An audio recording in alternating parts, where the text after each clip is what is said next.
I have the XC Ultra Edition with dual fans, using them C Afterburner software. I have this running at levels comparable to the stock 2080. It has no problem driving my 43 inches 4K monitor. The only games that I play are Halo and Gauntlet on Steam, but I do play them both at the highest settings at 3840 by 2160 resolution. I got this card when it was on sale at Micro Center and was hesitant because it was a single fan. But I learned to not judge a book by its cover. This card surpassed my expectations. I went from playing PUBG at low settings getting mid-50s FPS on average. After I popped this little giant in, I got a consistent 110 FPS.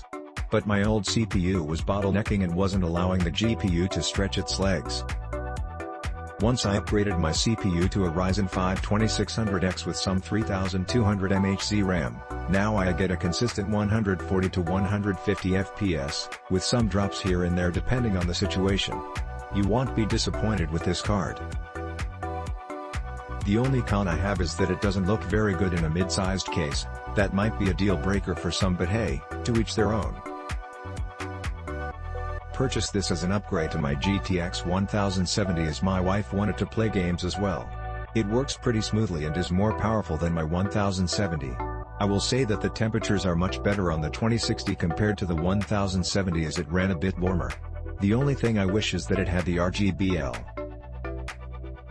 Works great, perfect for a budget build, would recommend. Several months ago I bought the Dell S2716DG G-Sync gaming monitor and I was using it with my EVGA GTX 970. Unfortunately I was 2 generations behind to ever taste the true power of G-Sync. I've just installed my new EVGA RTX 2060 and let me tell you that this baby is worth every cent. Testing GTA 5. It's fast and reliable.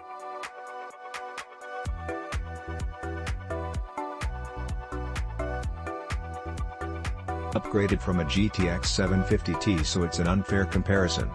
Mo better in all areas. I use it basically for video and photo edition, some animation and illustration.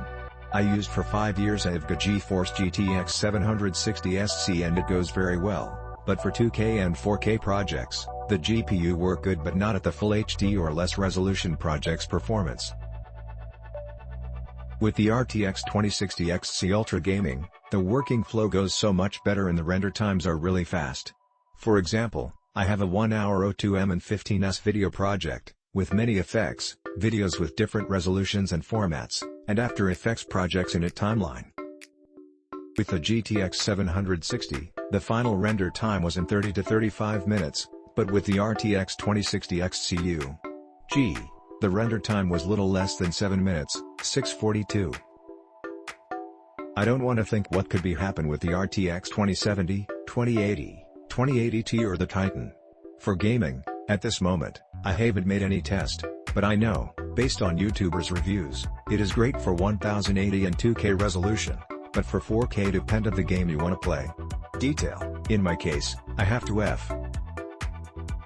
almost feels like I hit the lottery. Temps are great, even when overclocked. Plus 125 core, plus 300 on-man temps only went up 2 degrees 61 C max, average 58.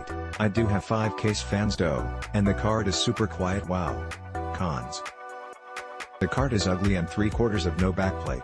But for $309.99 who cares? Update if you're playing Fortnite and will get to 69C.